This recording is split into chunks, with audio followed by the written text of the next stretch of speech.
I got my man Nick from Chelly over here.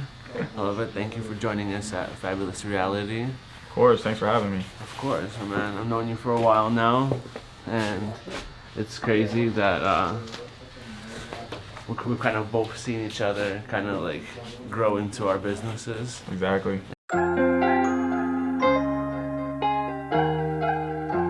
What inspired the idea was when I first originally started writing my book, I envisioned it where I get on all sorts of clientele that come in my chair, and I get to hear the most amazing stories from every individual person. And I feel like, you know, I interview people every day, all day, every 30 minutes. So the idea came about of being able to interview the everyday people of everyday life, and just finding the ordinary, beautiful people and finding out what they're unique and special in. Because we're all special and we're all talented in something.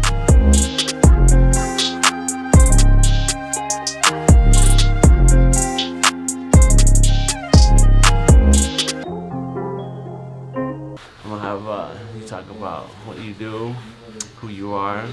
Start with that. Yeah. So what I do currently now, currently I'm the CEO of Chelly. We are a alcohol supplier, so we make limoncello.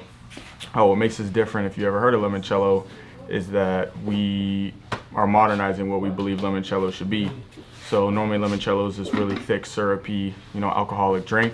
Normally it's around 20 to 25% alcohol, where we had this third generational Italian recipe handed down through my family, and we're showing it to the world in a new demographic that we believe will absolutely love it.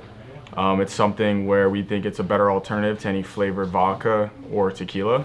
So you can either, sip on it, mix it with any cocktail. When I say anything, I mean literally anything. Yeah, I've had it. Yeah. It's really good. You can take shots of it too. So whatever the party wants is, that's what the party's gonna get. So it's a really good party favor you can bring. It's a great gift, and it's a premier product that you can have in any bar or location that really just suits a lot of different consumers, preferences. This has been in your family for how long, you said? So it stems from my cousin Giuseppe. He's from Italy, and he actually had this limoncello recipe. So the story behind it, actually how we started the business, he had this recipe. He actually gave it to my dad, and we started making it for friends and family only. Okay. Really just literally making it in the kitchen. So really, like you hear any other entrepreneurial story, really just started in the garage / kitchen, if you will. For sure, you gotta Yeah. start somewhere. So we were giving it to friends and family at Christmas parties, any type of gathering, and one common thing they always said was, "This is some of the best stuff I've ever had." Fast forward and multiple encounters like that, we had some product at our house, and there's a really big golf tournament here called Waste Management, the Phoenix Open. Yeah. And it's a huge party for the city. And right when I graduated college, had a party at my house with a bunch of kids that I knew from school, and I went to University of Arizona. Nice. Down in Tucson. So I had a lot of friends come up here, and I decided, I saw we had some limoncello in our fridge, and I decided that You decided to host a party, pretty much. Yeah. The first Chelly party. Exactly, before he even was born. So when I found out we had some limoncello there, I thought I'd bring in 10, 15 kids, and I brought them in, had them take a couple shots. A couple shots turned into a lot of shots, and one common thing they kept saying was, "Wow, this is some of the best stuff I've ever had." And keep in mind, this is a college-esque type of party, so we had every alcohol under the sun there. Your vodkas, tequilas, any type of beer you could imagine. So, them saying that actually held a lot of weight, saying that this is actually the best stuff that's even at this house. And my business partners now that I went to school with, they were at that party, and we were kind of joking around about, how we should start a business. Of course. And, a year and a half later, after a lot of, going through, a lot of legal requirements, finding a facility, going through all of the Arizona, liquor department, things like that, we actually were starting to sell, liquor legally. So, ever since then, it's been a crazy journey, and, we're still just getting started, but we definitely see a lot of potential and growth with, what's to come with Chelly. For sure, I definitely see. think what, like 2 years ago, you kind of like really went for it in a sense, right? Yeah. So business is just under 2 years old. I went full time on the business. I quit my finance job. I know, which I told you to do that a little while back. Yeah, you did. Which finally decided to invest in yourself, which I'm proud of you for that. I appreciate you. I appreciate you staying on me about that. So September 2020, I quit my finance job and I went full time on this. And it's one of those things where I really believed in what we're doing and the product we have, and it's time to take a risk on yourself. Shooting for the stars, if you will, if you want to be cliche. No, it's what they say. It's like sometimes you shoot for the stars. Sometimes instead of hitting the stars, you hit the moon. Exactly, exactly. You still hit something out of space. And in this journey, the past year of becoming full time, I've learned more than I could ever imagine. 10 times even more than my degree at U of A. So, the life lessons, learning more about how to be a business leader, how to run a business, how to scale it. You really just learn all facets of business, and as the number one thing you got to learn how to do is how to sell. So, if you can learn how to sell, you're pretty much indestructible in this world. Can I ask you something? Yeah. So, what do you think you sell? Do you sell the liquor, or do you sell you first? So I think it's one and the same. So I actually had a meeting this morning with a beverage director, and when you really believe in something and it's something that you're very passionate about, yourself comes out in your sales pitch. I agree. And I've had people tell me, they get excited just based on how excited I am. And you can talk about product features and why it's better than this and that, but if the person behind it, you can feed off their energy and you can see how much they believe in it. Energy is very contagious. So if you can have that in your sales pitch and in your persona and your personality, then let the chips fall where they may be, and I just think that's the best shot of closing that deal. Yeah, because that's because you finally decided to invest in yourself. Yeah, that's kind of key. It's one thing I always tell people, dude. It's like you have to invest in yourself. Yep. Because if you won't be willing to do it, why would somebody else do it? Exactly. Kind of thing, like, you know what I mean? Yep. And one thing I was thinking about, I'm 26. I did this. I went full time. I was 24, 25 at the time, and I figured there's no better time to do it than right now. Before things, while I'm young now, I'm gonna have the least amount of responsibilities as time goes on. So, might as well take that risk now and really just go for it. It's very true.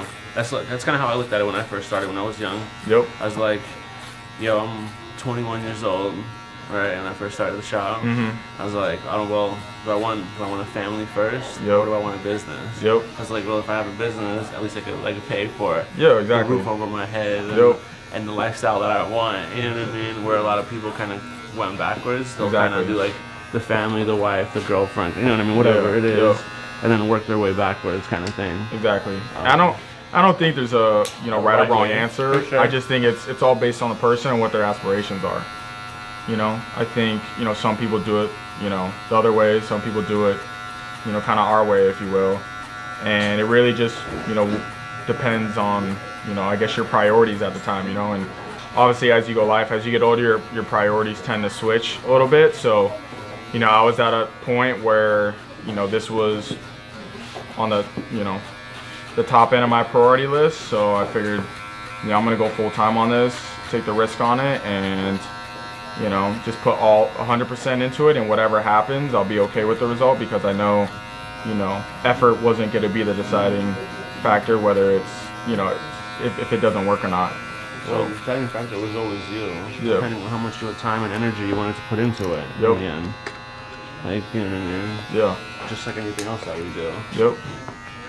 And it's funny, when you and I first met, I think that's why we bonded and connected so well, just because we had that same mindset and drive that we want to create something in this world. We don't want to just be consumers. We want to build something not only for our families and our future generations and things like that, but we also, that's just, sometimes you just think that's kind of your purpose and that's your calling in this world. So I think once you can align your purpose with your passion, that's just the most beautiful thing you can have in this life. True. Totally agree. This is more of like a hobby for me. Mm-hmm. Like, and it comes, it's like second nature, kind of. Yep. But at this point now, like, you know what I mean? Like, I don't have to think too much about what I'm about to do. I just kind of do it, which is kind of nice. You know, I think that's why I kind of like have a conversation and cut hair at the same time. Yep. It doesn't take me like much to really like think much on what I'm about to do. I just kind of have action behind it. Yep. I don't try to second guess myself, pretty much. Yep. You know, and that's one of the things I've actually had to learn. Not You know, to second guess yourself. Yeah, well, I'm a analytical person, so I tend to sometimes maybe get too into the weeds of things. So I think they call it like paralysis by analysis or something like that. And you know, if it's, you know, in your gut and you have the information you need, you know, there's only one way to find out if it's gonna work or not, and that's just by going out there and doing it. Very true. So well, I was just talking to somebody, and we were talking about like when I was like younger, I had like a hard time because what would happen was I would hear like chatter. Like I would hear one person telling me a direction, right?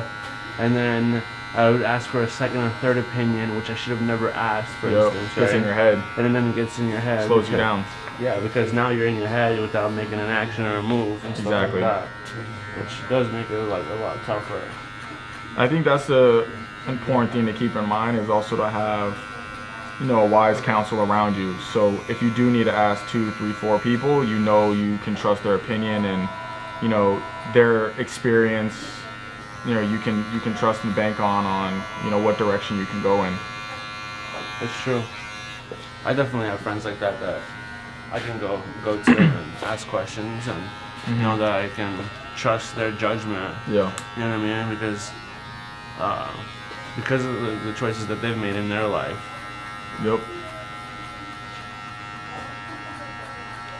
And something you can attest to, I'm sure, is that, you know, being an entrepreneur and, you know, building and creating something, is that the one common denominator you have to have is just not being able to fail.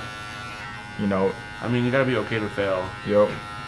That's kind of like, I kind of struggle with it even sometimes to this day. Like I'm not gonna say like, yo, it's easy to fail. Like, you know what I mean? Yeah. It's never easy to fail. I definitely don't like to fail.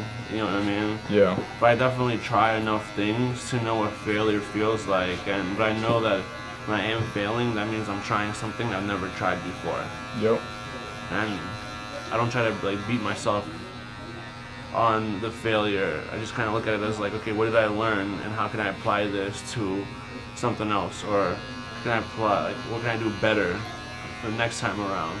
Totally agree, and that, you know, that goes back to the whole learning by doing thing. If you have the mindset that you're not afraid to fail, you're not afraid to fail in front of people, you're going to end up finding a way of how it works. And once you find that thing and go all in on it, I mean, you know, that's where you'll find your, you know, success.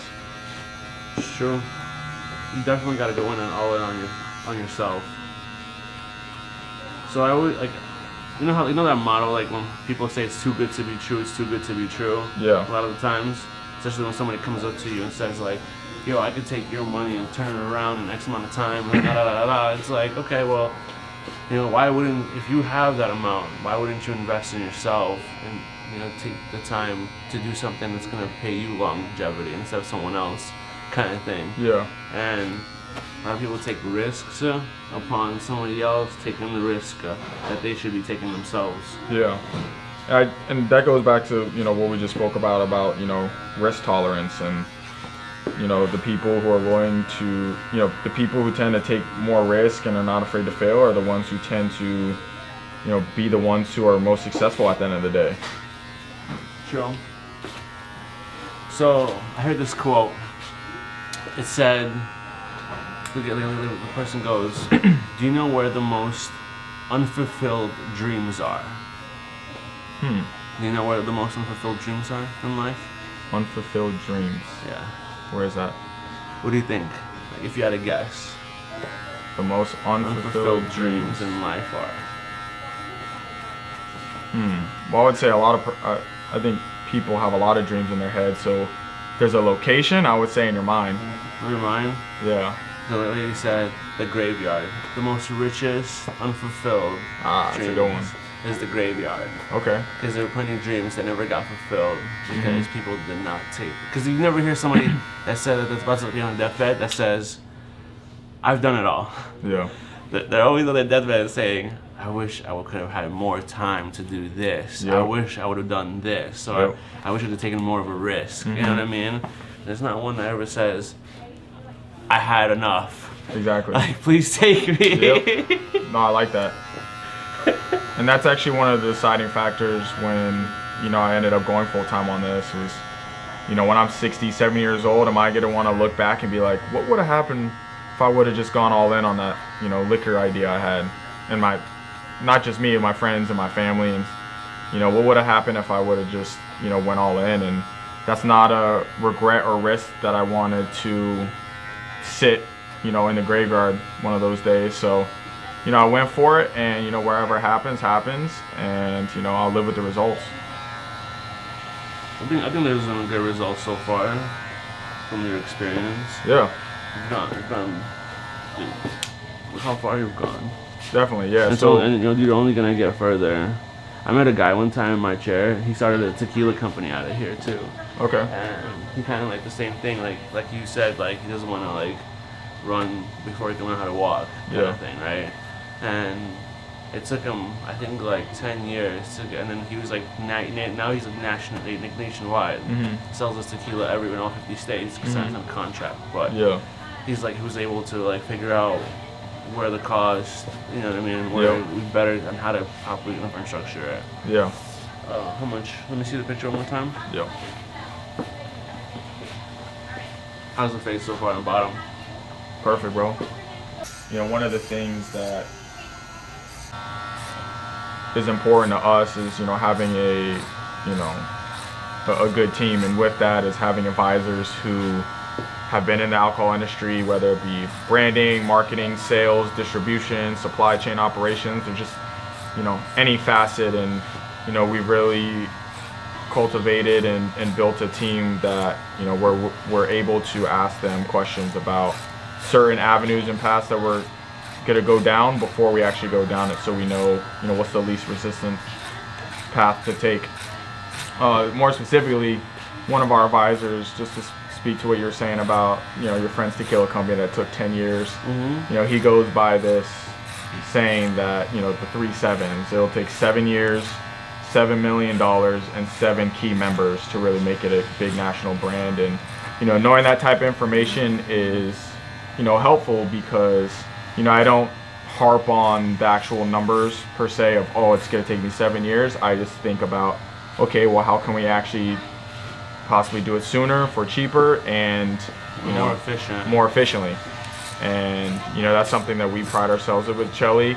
We're able to do a lot with a little. We have a small team, but we're very, mighty and very nimble. So, we've been able to do some of the things that the larger brands have done, and for a tenth of the cost, and a fraction of the amount of overhead. So we're very proud of what we've accomplished so far, but we're also hungry entrepreneurs that are coachable and actually eager to learn to see how we can do this in a different way. I wouldn't say hungry, I would just say young and enthusiastic entrepreneurs. Yeah.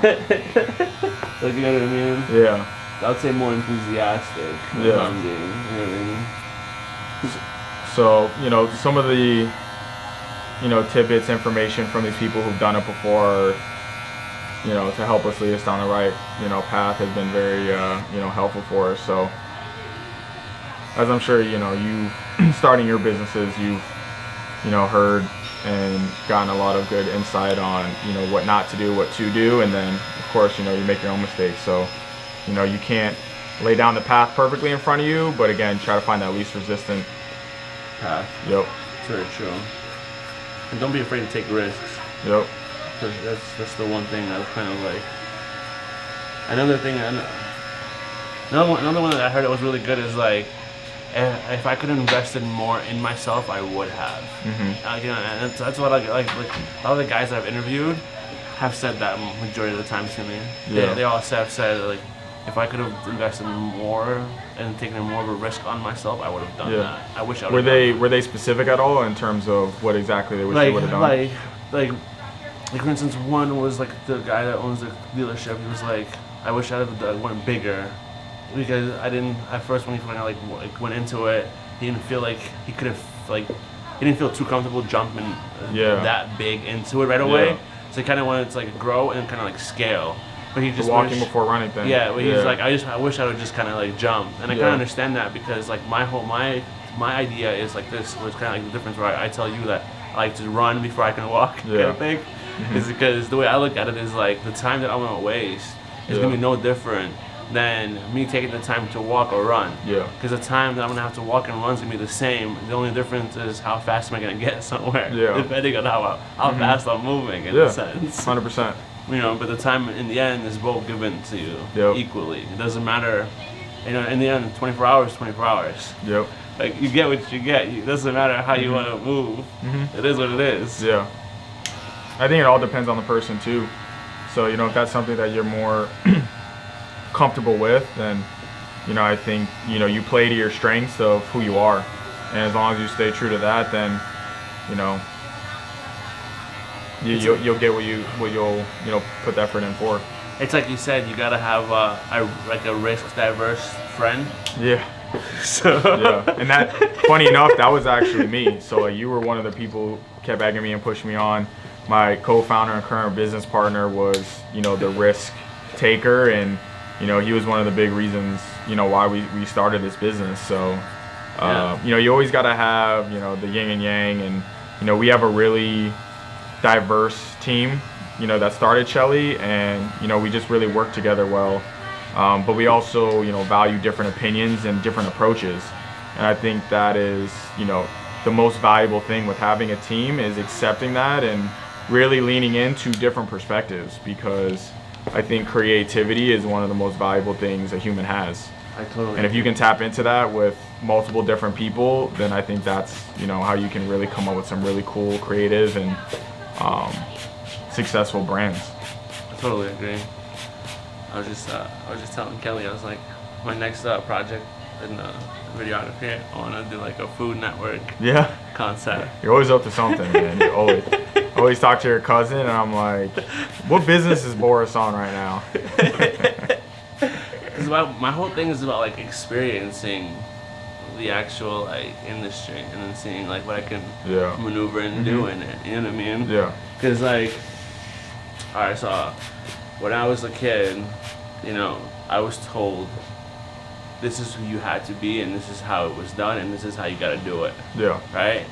But as I got older, I didn't realize. As I got older, I realized you don't need a specific license to go do a specific task. You know what I mean? So I was like, fuck it, I'm gonna go do whatever I want to do, and I'm gonna go to experience it, and I don't need to be licensed in that industry to go experience that industry. I can hire a specialist in the industry and experience give him the experience and giving him the opportunity as him giving me the experience of his knowledge. So it works both ways. It's about how you want to see education. I rather get education hands-on by a person that got hands-on experience than go to school and kind of get a professor telling me what to do and kind of how to do it. Exactly. And I think if you want to go the entrepreneur route, that's why you hear a lot of conversation these days about that much. Yeah. These conversations these days about is a college degree worth it, and really just depends on your situation and what your aspirations are. But if you really want to create your own business, I don't think a degree is necessary. Well, you got a college degree. I did. At the time, my aspirations were to still be an entrepreneur, but down the line, I was, I wanted to go to New York, the Wall Street route, work for hedge funds, and then, eventually start my own hedge fund. So I figured what better way to learn how to run a hedge fund than by, working for one. And, kind of that's how you're talking about right now, is you'd rather just do it yourself off the jump. I think that's the difference in the risk, appetite that we were talking about. It's true. So, one thing led to the next, and, I actually did end up making it to New York. It all worked out for the better, and then, Chelly came up, and, that's something that, obviously that I've put 110% 10% into, and I can't wait for the rest of the country to taste and try Chelly, and hopefully one day I'll have Chelly in some of the bars where some of those hedge fund guys are working at. That's true. Hopefully, a couple of hedge funds will exclusively fly in through their private jets to their parties. Exactly. Because at that point, they can fly it to themselves if they personally pick it up or have somebody pick it up for them. Exactly. So, everything happens for a reason, and, I'm grateful for my experiences, but I think, over the last year, I've definitely learned a lot more running a business than in my degree. Not to say I didn't learn anything in my degree, I just, you and I have talked about a lot about, academia and how, static and stale it can be, where, the world doesn't work like the textbook. It's ever changing, it's always evolving, and, school doesn't really evolve in that way. So, it lays a good foundation, more of the intangibles about learning about hard work and discipline and time management. And, that lays a good foundation, to be able to be trusted with, running your own business. So definitely wouldn't say it's not worth anything. It's worth a lot, but it's just on the perspective you're looking at it. And what you're trying to achieve, too. Yeah. And then, another thing I always say, it's like, just because you don't have a dream doesn't mean you can't help someone along their dream until you figure your dream out. And it's like, and sometimes I feel like I always tell people, just place yourself towards an opportunity to help someone. And then in that aspect, it can kind of help you, because you can figure out what you want to do in that process, because it places you where you're supposed to be, not where you want to be. Exactly. A lot of people kind of get those two mixed up. It's like from where they should be to where they want to be. Yep. And it's like, stop putting so much emphasis on where you are, and enjoy. Yep. You know what I mean? And you've heard the saying too. You're the average of the 5 people you spend the most time with. Because then you're the 6th. It's true. Yeah. So that's always something I pride myself on, is really surrounding myself with creative, ambitious, and people who are just proactive. My friends and I, not just with Chelly, but other friends, we're always talking about business ideas and what's going on with the world and the economy, with investments and the crypto. I'm sure you dabble into that. So we're always just talking about different ways and possible opportunities. And so I think as long as you have that interest, which I've always had, with interest in how businesses run and just kind of how the world ticks, I've always been interested in that. So I'm always thinking about business opportunities, and that's why I'm always interested to hear what you're up to, because you're always on to the next thing. And that's something that is I said, I like the experience. I like the raw experience. I like to work with the team to see how far I can get with something. Yeah. You know what I mean? Sometimes opportunities will fucking chew me up and spit me out. Don't get me wrong. Yeah. Every opportunity goes my way. Yeah. But hey, you know what? I've learned a lot, and then, like I said, in that process, as I'm learning, I'm also building character and infrastructure. Correct? Right? Yep. And I'm getting to meet characters in that process. Yeah. So it's not about what you know a lot of times, it's about who you know, and by who you know, you're able to maneuver a lot quicker, like in a chess piece. Exactly. In a sense. And the way, I would form that with your experiences, living in this, world, there's a lot you don't, that we don't know. So trying to figure out what I don't know is, that phase of, okay, well, if I can find out what I don't know and, find that one opportunity where, you can know enough to take advantage of, that's where you can really, strike gold. That's true. I know last time we talked, I know you were dabbling into the insurance business. Still am. Okay. Where are you at with that? So that my website's completely done. It's called applytoday.life, and you can actually go online and get your quote within 5 minutes. And what it does is it compares different quotes with different insurance companies. So okay. I'm pretty much brokered with I have a guy that's brokered with 30 different insurance companies. And what it'll do is it'll pull up the right quote for the right person. And a lot of times, it'll get pre-approved right there and then. Where before, because I worked with a couple of insurance guys, and the one thing I didn't like their process was that They would come to your house. They would sell you on their educated product that they were educated on. You know what I mean? Which wasn't all of them. And maybe they've been not the best suited product price for you as well, because there could have been a better product point. You know what I mean? Yeah. And what's it called?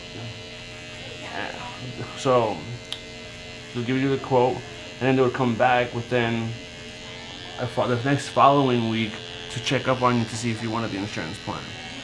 So the flow process didn't make sense to me. So I was like, yo, how can I improve the flow process and get the same results? Yeah. So I found a company, put the website together, so that way the consumer could fill out one questionnaire, like a one by one, like every question, like one click, first name, last name, date of birth, kind of like simple questions, right?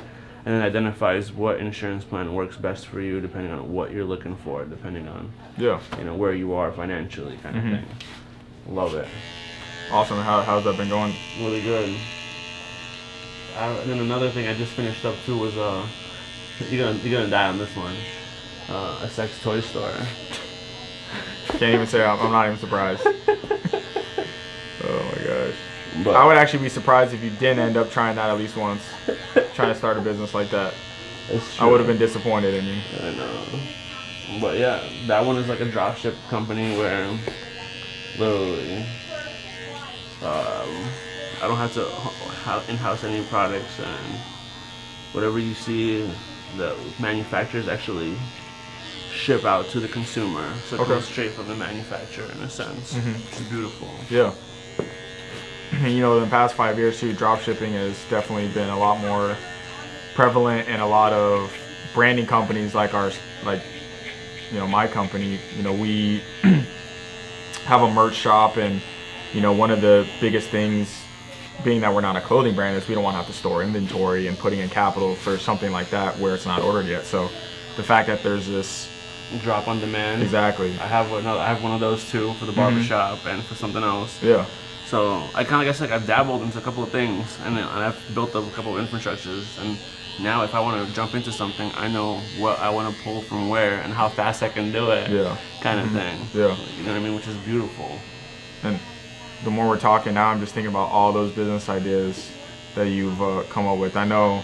So there's insurance, and then what about the marketing raffling for the dealerships? Yeah. So I couldn't do that one, unfortunately, because the way Arizona's laws were set up, which I dabbled, of course, like how to like figure it out, right? The way there's a lot of laws with giveaways and raffles. Yeah. So I mean, dabble in. I guess like you got to be a non-profit for 5 years. Okay. Which I actually starting. I haven't done the paperwork, but I started an online nonprofit which is called the 3-Point Challenge. Okay. Which the concept was the low symbol, right? And it was supposed to be share the love and donate $3. Okay. Kind of thing. And then that donation was supposed to help out people in need during any kind of crisis situation, like we've been that temporarily had. It was like the COVID prime example, right?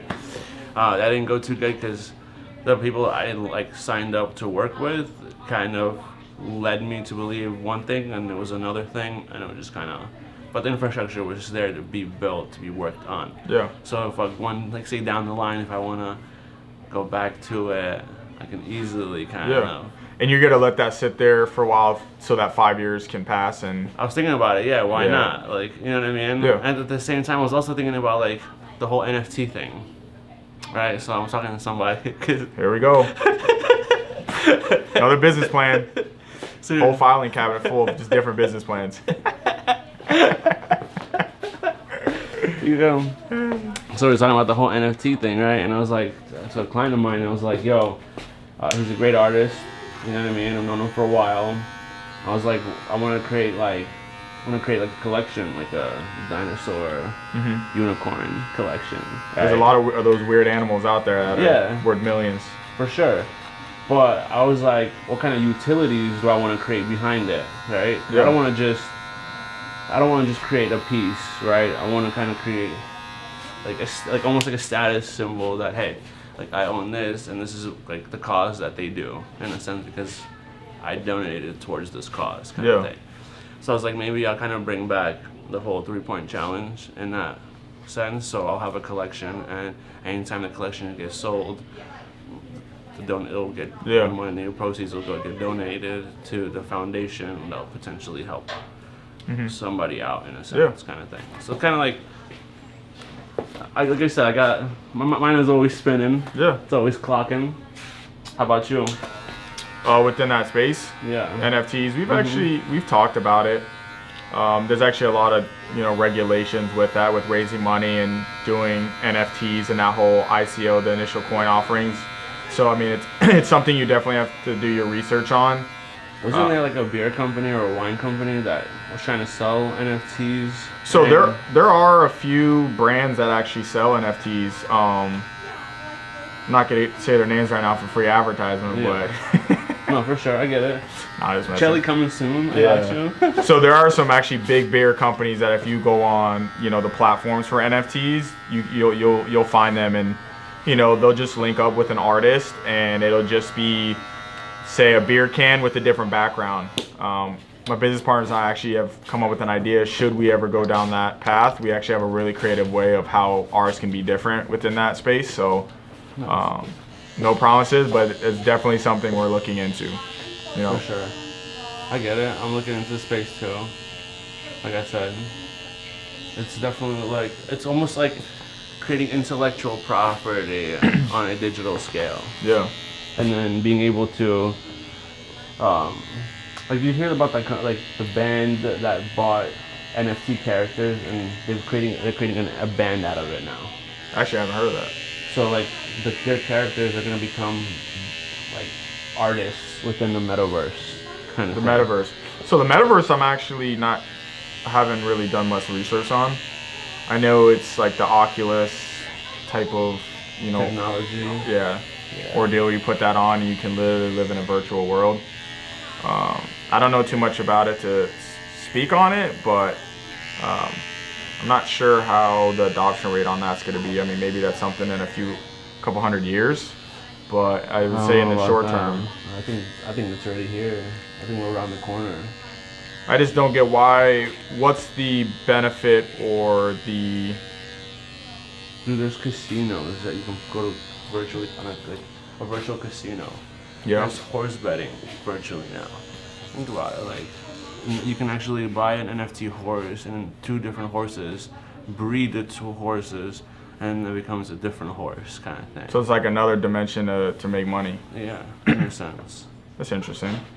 It's kind of how you look at it and how you want to like manipulate yourself within the space kind of thing. And it is manipulation within the space. What do you think? Like it. Clean? Yep. I'll razor you up. Yes, sir. So if you could go back, right, and pick out 3 lessons that were learning lessons for you. Yeah. 3. Like we're like, oh man, like I wouldn't like I take these lessons and I'm gonna like not do it and apply it towards something or. Yeah. 3 lessons. Put me on the spot. I know. Go on. Where do you see your company 5 years from now? So right now, I envision our company in 5 years, nationwide. Brand that's, a household name where people can understand and connect with what we're doing with, modernizing limoncello and really expanding the Italian tradition and modernizing it. We see it bigger than just selling alcohol.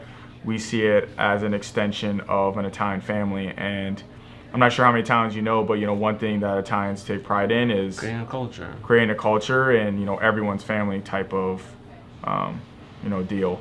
So really just connecting with any of our consumers and really showing them the Italian culture and the tradition, and modernizing that, whether it's nationwide and also international as well for people who don't know what limoncello is. And within that 5 years, we currently only have 1 flavor, but we're actually looking to expand that to possibly 4 or 5 different flavors. So really just this core portfolio of a product that's not only tastes great, but it also represents something a lot bigger than just drinking alcohol?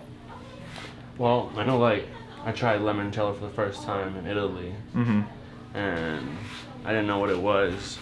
You know what I mean? Until because they do it after every meal. Yep.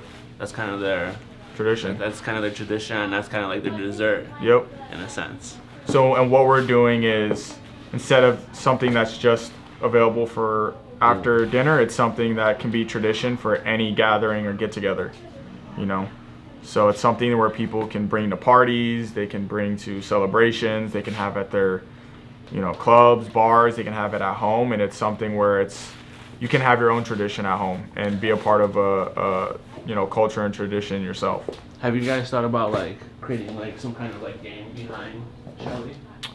I wouldn't say that's something we've thought of before. We've had some other ideas and how to merge technology with, the society we're in now and coming up with like an app and things like that. But in terms of a game, that's not something that we've, have discussed. I think like you know what I mean. Like a lot of the times, like companies, they'll do really well because they'll have like some kind of game around their product, in a sense. Mm-hmm. And they'll do really well because it's like something for them to do while they drink. Yeah. And so that's not just a drinking habit. Yeah. It's like a gathering, in a sense. Yeah. And that's how we market our product. It's not something where, hey, we just want you to drink as much as you can. Obviously we, preach drink responsibly, and, it's something where you can just enjoy around, your close ones. So. I totally get it. When you go home at night, what is it that like kind of fills you up about what you do? I would say, and I know Boris, can agree with me, is just, the fact that your friends and family are creating something and putting it out in this world, and people are enjoying it and experiencing it. And I think it's one of the most alive feelings that you can have, where, something that your own team and family has created, and it's just such a surreal feeling that this is something that people are having while I'm not in front of it or while I'm not selling it, something they can buy on their own time, with their own money. And the fact that someone is willing to use their hard-earned money to pay for a product that we created is it's just an unreal feeling that just really makes me appreciate and grateful for, what we do every single day. I like that. How come? What's that? How come? Why? Well, it's a little more sentimental for me. I would say, the recipe coming from my cousin. He's actually not here with us anymore, and commemorating him and his family with, what they were, shared with us. It's something that's a little more personal for me, and I know he's looking down and he's proud, and he's on our website. He is part of the reason what drives, me and also the company, and it's someone who like I look up to and hope we can finish this thing out however that may look. And I just know whatever happens, he's proud of what we're doing. That's really cool. I like that. It's like more like a meaning behind what you guys are doing, not Exactly. just doing it for the money and the partying Yep. and the girls and stuff like that. Yeah. It's like a family.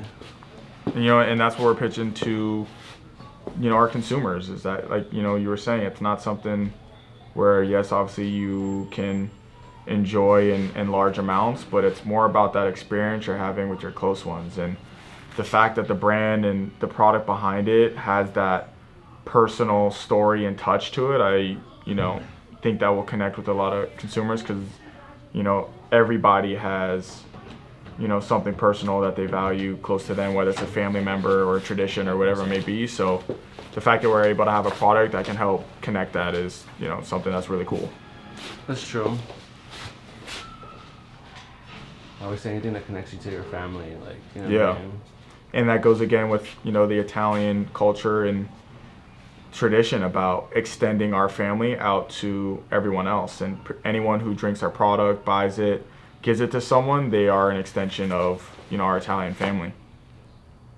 Or they're joining your Italian family. Exactly. Right at the dinner table. Yeah. No, for real. That's kind of how I would look at it. Yeah. It's like they're literally joining. You're giving them the experience of how your family like would experience Exactly. like a family tradition. Mm-hmm. It's like I think it's kind of like you guys are sharing your traditions with the world. Exactly. In a sense. Yep. Through Chelly. You know, and not too many other alcohol brands or any brands for that matter. I'm sure, you know, there's some out there, but there's not too many, so that's also what makes us different. Besides the product features and the things you can just see on a billboard, but it's something that's deeper than that. I'm sorry about that right there. No worries. You got a little pimple that Nick. I'm gonna retouch up your beard right there because you kind of went a little too deep. Okay.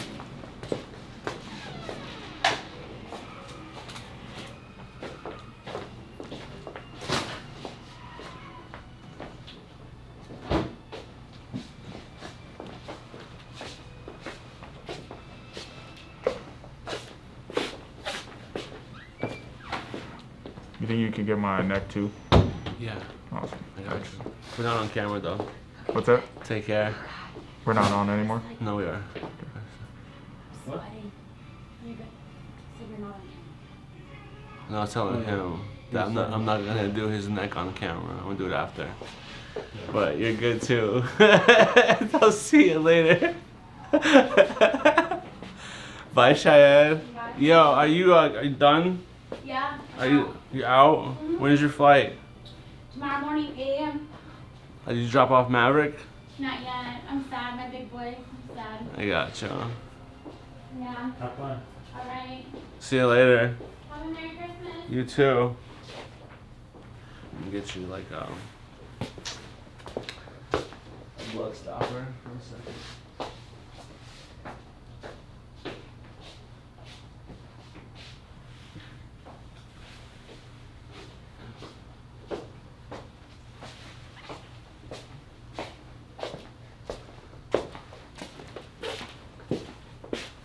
I think my man Scotty was a little upset that he saw me walk in with the scooter today.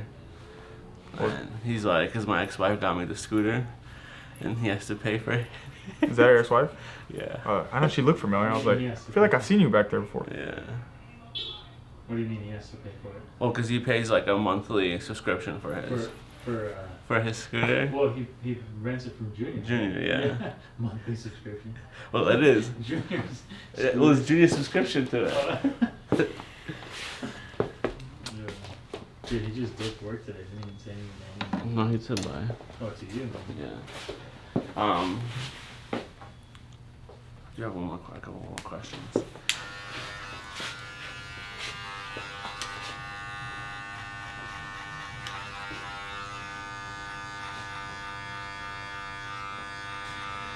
That spot right there is always weird because it's like a cowlick there. Yo, Gross, so weird.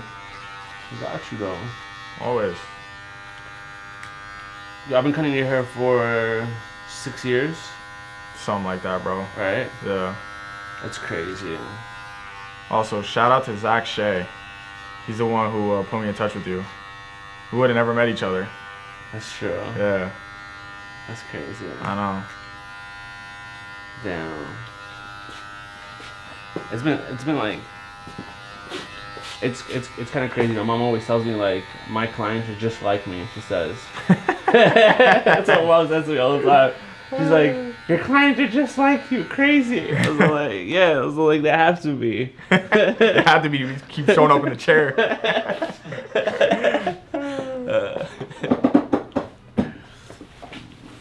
Put your head back for a second. You just want to kind of like line it up on there. Yeah.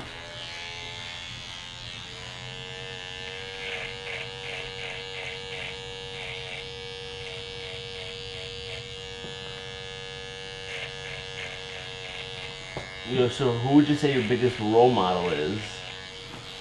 That's a good one. I would say I don't necessarily have one person in particular. I would say it's a combination of certain people and taking their strengths and, you know, kind of merging them together. Okay. And honestly, I would say both my parents. I love it. You know, That's rare. both of them are entrepreneurs. My dad started his first company in his early 30s, and my mom worked for him. And I grew up in an entrepreneur household, and just being around it, seeing them up late, working hard, working together, all of the struggles, the ups and downs. I was just in that house, and I think I picked up on a lot of things throughout the year. And they've both have started multiple businesses, and now they both have their own and separate ones. So I would say taking their strengths and learning from their mistakes that they've told me, and how to avoid, and things that I can do better in, and trying to also look out for me and what may happen in the future. I know you can't predict it, but them having them as a resource, having any barriers or bumps that come along, they've gone through them all. True. So I would say taking from their experiences, I would say those two are my role models in the business sense. Okay. Let me clean up the bottom, and I'm gonna ask you what was the most memorable lesson that each one of your role models has given you, in a sense. Okay. Think about that for a second.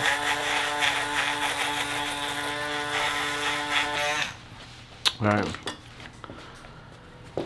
What's that? That's good. That's good. All right. What is one lesson that each one of your role models have given you that you can share with us today? So I would say first for my dad, he started a lot of different businesses. He's been through pretty much it all. He's been through it all. I would say the one thing that sticks with me is to expect the unexpected, whether it's any deal or anything. It never really runs as smooth as you would think you would hope it to turn out, but there's always going to be some nook or cranny or some bump in the road that really kind of throws you off at the last minute. And then I would say with my mom, one thing she always because I always asked her, she's one of the best saleswoman I've ever met, and she's ran an entire sales team with just her to $1 million for my dad's business before. And so she understands how to negotiate, how to leverage. And I asked her, well, how did you learn to sell? And it's one of those things where we talked about earlier. It's all about just getting out there and doing it yourself. The best way to learn how to sell is to go knock on doors and to figure out what works with your own personality and things like that. And that's something at Chelly we pride ourselves in. Every single one of us have driven all around the city. We've knocked on doors. We've cold called, cold email, and you're gonna get a lot of no's, but all you need is that one yes. That's very true. Well, my motto is you're one person away from the person you need to be in front of.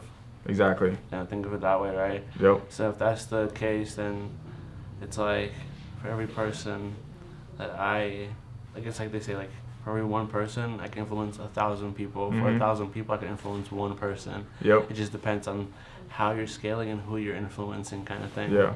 And speaking of influence, I think that's my long-term vision after Chelly is being able to help other young entrepreneurs and entrepreneurial-minded, kids, and to kind of tell people like you used to tell me, quit your full-time job and go all in, and try to help kids and nurture and kind of groom them to chase their dreams. So, pay it forward type of stuff. Yeah, believe in themselves. Exactly. You have a product, you are the product. So believe in yourself and go out and sell.